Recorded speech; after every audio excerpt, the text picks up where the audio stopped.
నీకు మొత్తం పాఠం తెలుసు కదా. ఇప్పుడు నేను అడిగిన ప్రశ్నలకి సూటిగా సమాధానం చెప్పు. చెప్పలేకపోతే నువ్వు కూరలు అమ్ముకోవడానికి కూడా పనికిరావు. కేవలం కట్నం కోసమే పెళ్లిళ్లు చేసుకుని ఆడపిల్లల తల్లిదండ్రుల్ని హింసించటం అన్యాయం, అవునా కాదు? కట్నం ఇవ్వలేదని కట్టుకున్న దాన్ని పుట్టింట్లో వదిలేయడం ఘోరం, అవునా కాదా? ఒకవేళ కడుపు మండి నేను నా అల్లుణ్ణి పోలీసులకు పెట్టిస్తే పలు రకాలుగా ఆడిపోసుకునే ఈ లోకులు పాపం ఆ అమ్మాయిని తీసుకెళ్లి చక్కగా కాపరం చేసుకోరా గాడిదే అని ఒక్క ముక్క చెప్పకపోవడం అన్యాయం, అవునా కాదా? ఏం మాట్లాడమే? ఈ ఒక్క ప్రశ్నకి జవాబు చెప్పకపోతే ఎందుకు పనికొస్తావు నువ్వు? ఇది అన్యాయం, అవునా కాదా? మా అమ్మాయి ఏం తప్పు చేసింది?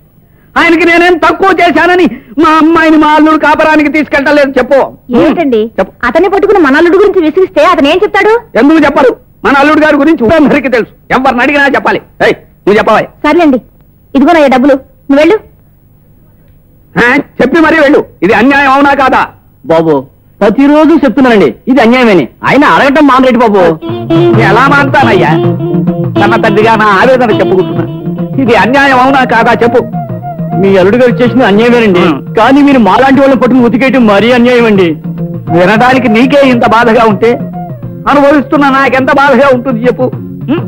పోనీ నువ్వు నాకు సాయం చేయొచ్చు. ఏమిటండి? ఎలాగైనా మా అల్లుడు గారితో చెప్పి మా అమ్మాయిని కాపరానికి తీసుకెళ్లేటట్టు చెయ్యి. ఆ తర్వాత ఈ విషయం చెబితే ఈ ములక్కాడతో కొట్టు. Sir Telegram. అల్లుడు గారు వచ్చేసారు. బాబోయ్, నేను మీ అల్లుడు కాదండి బాబు, టెలిగ్రామ్ మెసెంజర్ ని. టెలిగ్రామా? మా అల్లుడు వస్తున్నట్టు టెలిగ్రామ్ అనుకుంటానయ్యా. సంతకం పెట్టండి. నాటికి ఆయనకి మా మీద దయగలిగింది.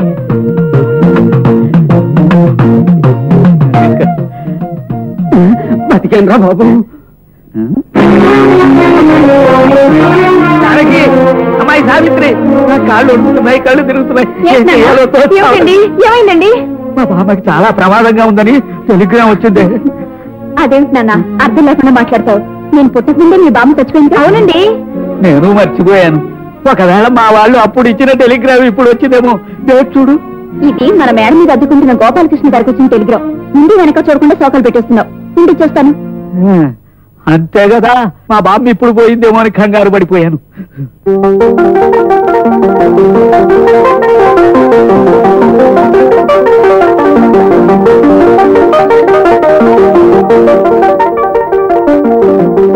గోపాలకృష్ణ గారు, రండి రండి. మా చియర్స్ టీ బిందును పొందండి, అందులోని ఆనందాన్ని అందుకోండి. అది కాదండి, ముందు నన్ను చెప్పనివ్వండి.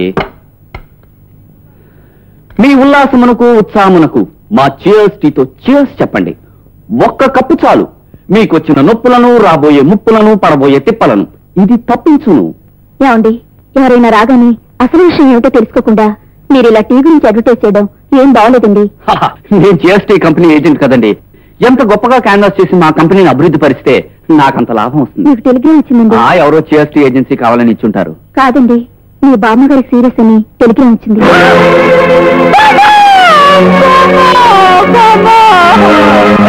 నిన్నటి వరకు పత్రంలా ఉండేదానివి హఠాత్తుగా నీకే వచ్చిందే బామ్మ. నేను కనుక పక్కన నుండి ఆకర్షణాలు 4 చీరలు తీసుకొని కొట్టులో పోతుండేవాడి కదండి.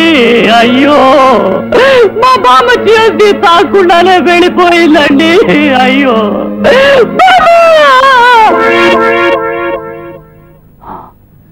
ఈ సంగతి హైదరాబాద్లో ఉన్న మా పెద్దోడు ఫోన్ చేసి చెప్పాలి. కరెక్టే. For more updates, like, comment, subscribe to our channel. Hey darlings, గంటని click చేయడం మర్చిపోకండి.